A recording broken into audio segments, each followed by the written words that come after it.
Kembali kita di Ngaji Narasi Online. Assalamualaikum warahmatullahi wabarakatuh. Alhamdulillahil malikil mannan al-azizir rahman huwallazi anzala alaina al-Qur'an hudal linnasi wa bayyinatin minal huda wal furqan. Ashhadu an la ilaha illallah wahdahu la syarika lah. Wa ashhadu anna sayyidana Muhammadan abduhu wa rasuluh la nabiyya wa rasula ba'dah amma ba'du. Allahumma salli ala sayyidina Muhammad tibbil qulub wa dawaiha wa sihhatil abdan wa afiyatiha wa nuril absar wa dhiyaiha wa qutil ajsad wa ghidaiha wa ala alihi wa sahbihi wa sallim. Sahabat Ngaji Narasi Online, alhamdulillah hari ini kita bertemu kembali. Ya, semua karena Allah, sembari kita mengharap ridha-Nya. Ya Allah, ridhai pertemuan kami ini dan mantapkan ilmu ini kepada kami semua, ya Allah. Amin, ya Rabbal Alamin. Untuk itu, simak sampai akhir, jangan skip, dan hari ini kita bahas tentang hadis ke-127. Masih berada di bab bahwa jalan kebaikan itu amatlah banyak. Kita baca, Bismillahirrahmanirrahim, anhu, يعني عن أبي هريرة رضي الله عنه عن النبي صلى الله عليه وسلم قال لقد رأيت رجلا يتقلب في الجنة في شجرة قطعها من ظهر الطريق كانت تؤذي المسلمين رواه مسلم. وفي رواية مر رجل بغصن شجرة على ظهر الطريق فقال والله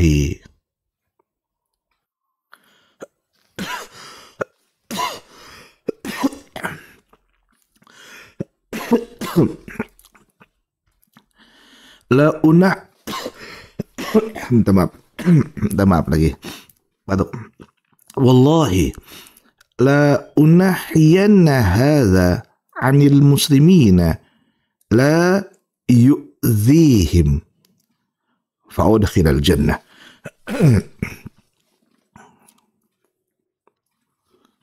Wa fi riwayatin lahuma bainama rajulun yamshi bi tariqin wajada غصن شوك على الطريق فأخره فشكر الله له فغفر له. Ini hadis ya pertama diriwayatkan atau disampaikan oleh Abu Hurairah, semoga Allah meridai, dan ia dapatkan bahwa ia akui bahwa hadis ini anin Nabi, ia dapatkan dari Nabi Muhammad sallallahu alaihi wasallam, dan Rasul bersabda, qal laqad ra'aitu rajulan yataqallabu fil jannah. Jadi Nabi itu melihat bahwa ada orang yang masuk dalam surga, ya, dan ia bersenang-senang di dalam surga, ya taqallabu fil jannah, itu sampai bolak-balik, itu senang benar, pokoknya ke sana ke sini. Kalau orang senang kan gitu ya. Kalau di kasur lompat-lompat misalnya, kalau itu keliling sana sini saking senengnya. Lari-lari ke sana ke sini, muter-muter, itu ciri-ciri awal orang senang sekali. Dan Nabi melihat ada orang yang senang sekali di dalam surga. Apa sebabnya dia bisa masuk ke dalam surga tersebut? Karena fi syajaratin qata'aha min zahri tariq kanat tu'zil muslimin. Ada sesuatu yang mengganggu orang di jalan. Ya, dan bahaya kalau ini nggak dia beresin. Apa itu? Ada dahan pohon ya, ada dahan pohon yang sudah sampai ke jalan, dan kalau ada orang lewat bisa kepentok nih kepalanya nih. Nah, gitu lah istilahnya. Membahayakan nih. Ataupun kalau nanti tiba-tiba ada angin patah nimpa orang nih. Bahaya ini. Ya termasuk kalau kita sekarang ini kan banyak tuh di jalan. Ya, pohon-pohon. Tapi apakah cuma pohon gitu ya? Ya enggak, nanti kita bahas apa saja. Karena itu ya, karena dia memotong dahan pohon yang mengganggu di jalan, masuk surga loh. Dan dia senang sekali di dalam surga tersebut. Pertanyaannya, apakah cuma pohon, apakah cuma dahan pohon yang bisa memasukkan seorang di dalam surga? Enggak. Apapun yang mengganggu di jalan, ya, lalu kemudian dipola untuk tersingkir dari jalan, itu akan membawanya ke dalam surga. Maksudnya apa? Keridhaan Allah Subhanahu wa ta'ala. Mafhum mukhalafahnya, pemahaman lainnya, pemahaman terbaliknya adalah kalau ada orang yang menyengaja menghadirkan keburukan di jalan dan orang merasa terganggu bahkan celaka karena apa yang kita lakukan, tentu dapat dosa. Disitulah saya tuh sampai sekarang tuh masih istighfar, minta ampun ya Allah, karena saya dulu sering betul parkir mobil di jalan cukup lama. Yang jalan itu dipakai orang banyak juga. Saya parkir depan rumah saya sebenarnya. Tapi bisa jadi ketika itu saya diingatkan oleh guru kami ya tentang itu, dan saya istighfar, astagfirullah. Semenjak saat itu, kalaupun mau parkir mobil nggak usah lama-lama lah. Ya, seadanya. Tapi kalau sudah seharian, semalaman, tentu itu akan buruk dalam pikiran, pandangan, bahkan orang. Ada orang mau lewat, ya ada mobil di sana nggak bisa lewat, misalnya gitu. Mengganggu. Dahan pohon saja dipotong bisa masuk surga. Artinya kalau kita lempengkan jalan, apa enggak itu orang senang di jalan tersebut dan kemudian dia berdoa, ya alhamdulillah senangnya lewat sini. Maka semua yang nggak ada di situ dapat berkahnya Allah, dan tentu kalau disesuaikan dengan hadis ini dapat ampunan Allah Subhanahu wa ta'ala. Setidaknya mengikis sebagian dari dosa-dosa yang punya kita. Karena kita ini nggak ada satupun yang nggak punya dosa ya. Kita ini semua ini adalah pelaku-pelaku dosa. Yang perlu kita lakukan saat ini adalah mengikis dosa-dosa yang sudah kita lakukan. Jangan menambah banyak dosa-dosa yang sudah kita lakukan. Apalagi menyengaja misalnya, minta maaf, punya pekerjaan tertentu, ya misalnya A, lalu kemudian menyengaja, minta maaf misalnya pekerjaannya untuk ban, ya nambel ban, lalu menyengaja buang paku-paku agar pecah ban dan kemudian bisa nambel ban di tempat dia, itu jadi kezaliman, dosa.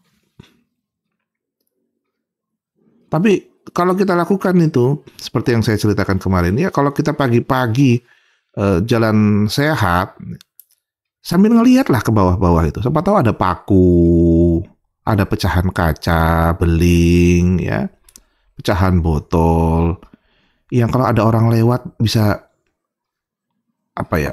luka, celaka, ya kita buang, itu bisa menjadi pahala. Bahkan nilainya berupa pengampunan Allah Subhanahu wa ta'ala. Wa fi riwayatin, dalam riwayat yang lain diungkapkan, kalau yang tadi itu terungkap dalam kitab Sahih Bukhari nomor 653 dan Muslim 1914 ya. Yang kedua ini dalam riwayat lain disebutkan bahwa marra rajulun bi ghusni syajaratin ala zahri tariqin. Ya, jadi ada orang jalan dan dia dapatkan bahwa ada dahan pohon yang menghalangi. Ya, ala zahri tariq artinya di jalan, sudah sampai ke jalan itu ya, dahan pohon ya. Kan ada orang sering itu ya punya tanaman pohon besar tapi nggak diurusin, akhirnya rantingnya ya dahannya tuh sudah sampai ke jalan dan bisa membahayakan. Nah, makanya ada ungkapan yang lain, kalau ada buahnya sudah di luar, bukan pemilik yang punya tuh, yang punya jalan. Orang yang jalan boleh ngambil. Ya. Itu fikih ya, tapi kalau adab jangan. Itu beda antara fikih dengan adab. Ya. Ya fikihnya ya nggak apa-apa, tapi adabnya janganlah. Contohnya apa, ada kisah kan, ada seseorang yang ya karena buahnya itu lewat aja lalu dimakan, tapi kepikiran terus ini punya siapa, akhirnya dicari sampai, ya prinsip fikihnya boleh, tapi prinsip adabnya, akhlaknya nggak, akhirnya dia cari sampai minta maaf, lalu kemudian diperkenankan asal dia jadi budak. Nah itu, tapi nggak lama ketika itu akhirnya sudah dimerdekakan. Nah itu adab ya, beda. Ya seperti kita bahas kemarin, fikihnya nggak apa-apa, aurat dari perut, dari pusar ke bawah sampai ke dengkul. Ya adabnya, ya masa buka-buka baju meskipun nggak kebuka pusarnya, jalan-jalan di jalan gitu ya. Atau sholat nggak pakai baju nggak apa-apa, fikihnya nggak apa-apa. Sholat nggak pakai baju asal pusarnya ketutupan, nggak apa-apa. Tapi akhlaknya, adabnya yang enggak lah, gitu ya. Sama ya seperti tadi. Nah, ini ada dalam riwayat yang lain diungkapkan bahwa ada orang lewat di jalan lalu ketemu dahan pohon yang sudah nonjol ke ya zahri tarik, nonjol ke jalan yang bisa membahayakan. Faqal, ya lalu berkata, wallahi demi Allah,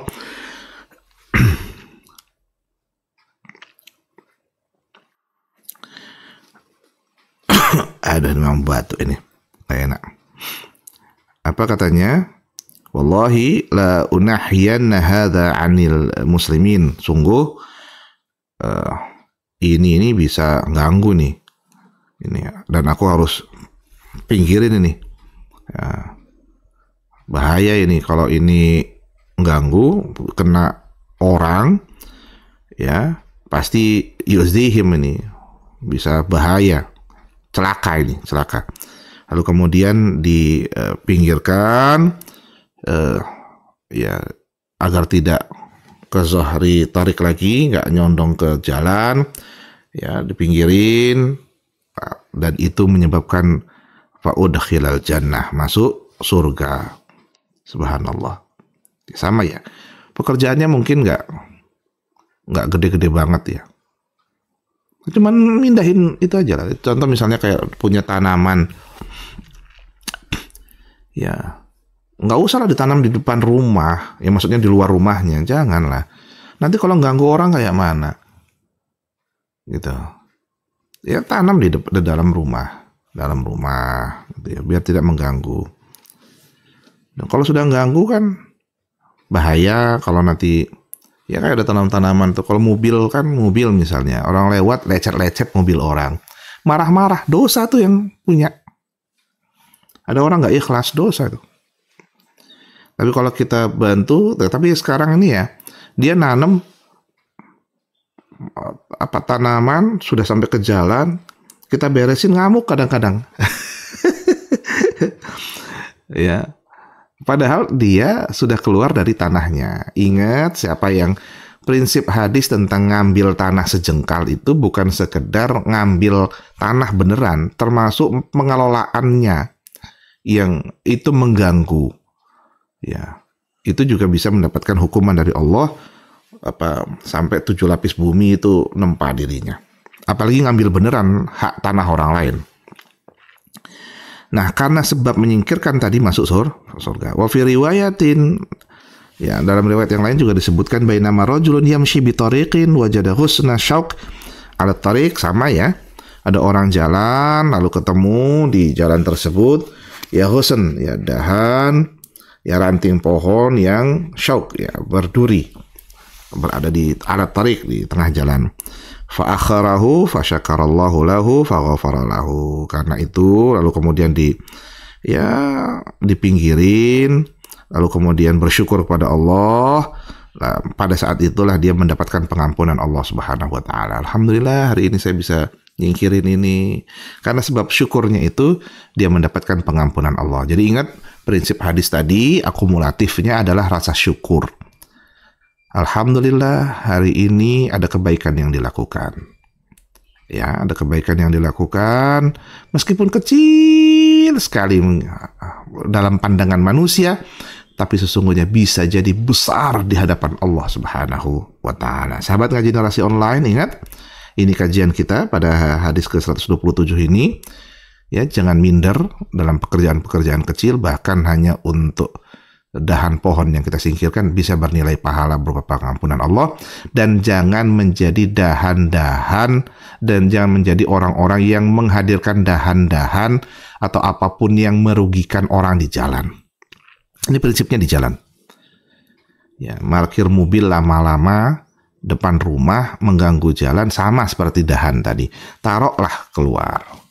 Taruhlah ke dalam, masukin aja ke dalam, atau kalau enggak taruh parkir yang tidak mengganggu jalan tersebut. Prinsipnya itu apa? Kalau ada orang gerutu, dosa artinya ya.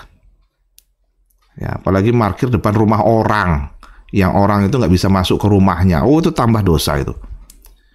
Ya, jadi ya kalau punya rumah, ya pikirinlah untuk gerasinya. Ya, jangan parkir yang orang nanti gerutu. Prinsipnya hadis ini, kalau ada orang yang merasa ada keburukan hadir pada dirinya karena orang tersebut, itulah kezaliman, dosa itu. Jangan sampai kita termasuk orang-orang yang berbuat dosa kezaliman tersebut. Salimna ya Allah, selamatkan kami ya Allah dari segala bentuk dosa-dosa yang akan, dan ampuni ya Allah segala dosa yang telah kami lakukan. Semoga manfaat dan kita bisa mengamalkan hadis ini, bermanfaat untuk diri kita dan keluarga kita. Allah manfa'na bima 'allamtana wa 'allimna ma yanfa'una warzuqna 'uluman tanfa'una wahdina subulas salam. Ya, wa sallallahu ala sayyidina Muhammadin nabiyil ummi wa ala alihi wa sahbihi wa baraka wa sallam. Wafaqana Allah jami'a lima yuhibbu wa yardah. Assalamu alaikum warahmatullahi wabarakatuh.